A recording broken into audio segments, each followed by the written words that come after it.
16 de abril é o Dia Mundial da Voz, uma iniciativa que a princípio começou no Brasil e ganhou corpo em todo o mundo.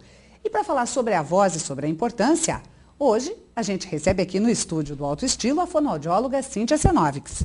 Cíntia, prazer te receber de novo. Prazer é meu estar aqui novamente. Esse Dia da Voz acabou sendo uma iniciativa brasileira que ganhou corpo no mundo inteiro.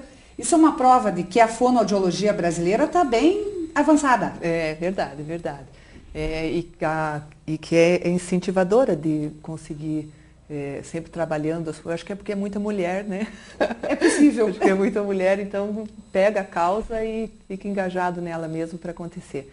Começou em 1999 a primeira campanha e foi crescendo, crescendo e agora já tem 10 anos que virou o Dia Mundial da Voz.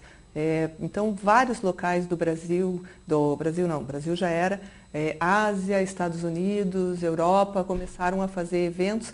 E quando você entra na internet, você consegue ver um monte de evento diferente, com enfoques diferentes sobre a voz, em vários lugares. É muito bacana.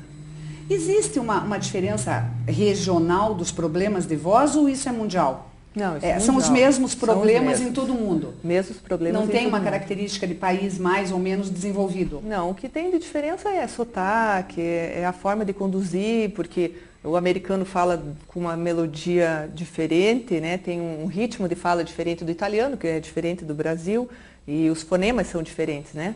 Mas a voz em si é a produção do som, não tem como ser diferente. E para que se produza o som, porque são coisas do nosso organismo, da natureza que a gente está tão acostumado a conviver, que você não pensa no processo.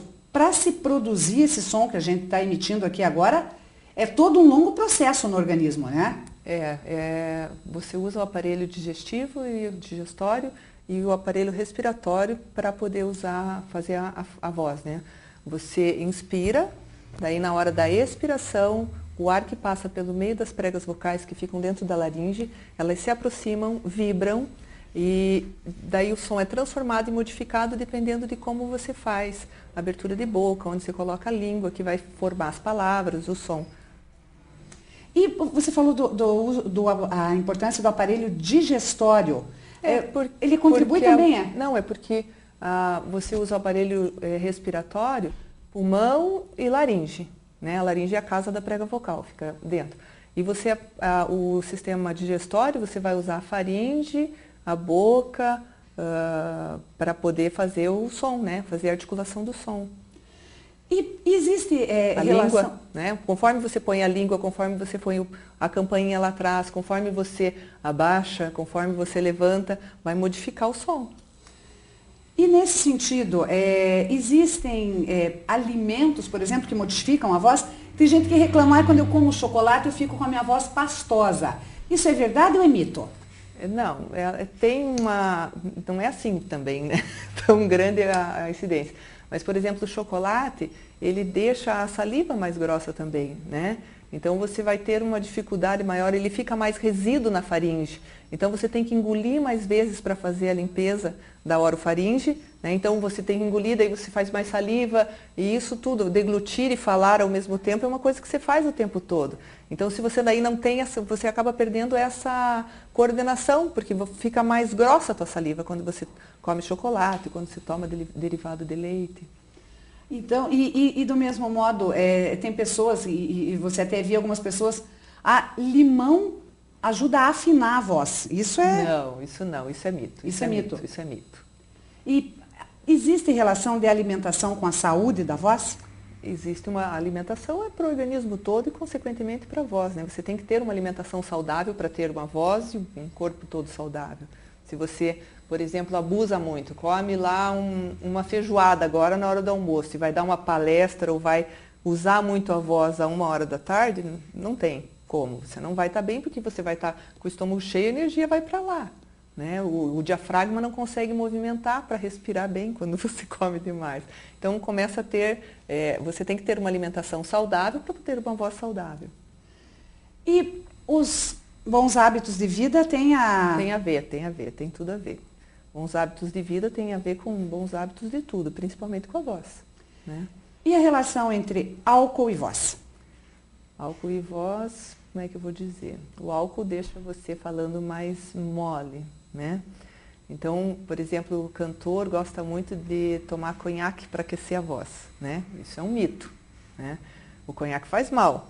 O que acontece? Ele amortece a laringe, amortece a prega vocal e você consegue fazer determinadas coisas que às vezes você não consegue fazer sem ele.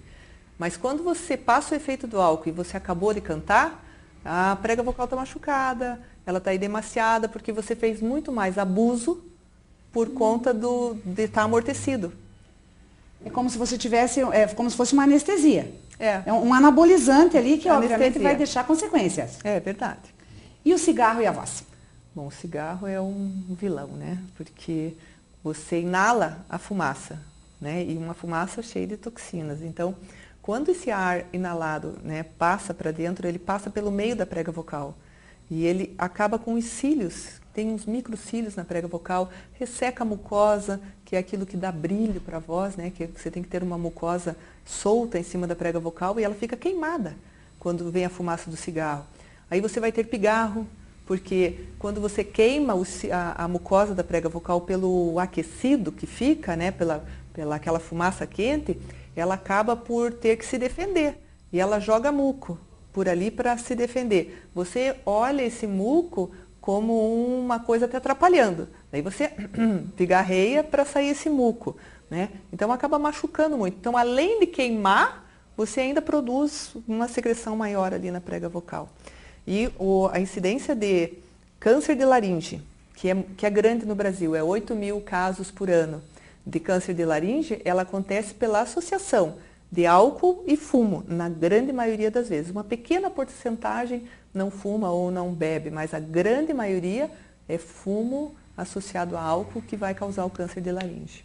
E aí vai afetar diretamente a voz do câncer de laringe. Sim, sim. Entre outras consequências, o primeiro sintoma de que alguma coisa está errada é a rouquidão. Então, se você ficar mais de 15 dias rouco, você tem que procurar ou um otorrinolaringologista ou uma fonoaudióloga especialista em voz, para poder ter um diagnóstico precoce, né?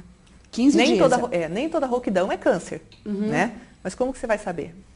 Então, não dá para subestimar. Não. Assim, o grito de socorro das pregas vocais não é dor, é rouquidão. Então tem que ficar atento. Você passa meses rouco, né? E você acaba indo no médico só quando você não está conseguindo mais engolir, que daí começa a dor. Daí você acaba indo procurar médico. Mas isso já está com câncer instalado. Esse nosso papo está muito bom. Podemos continuar no próximo bloco? Claro, claro.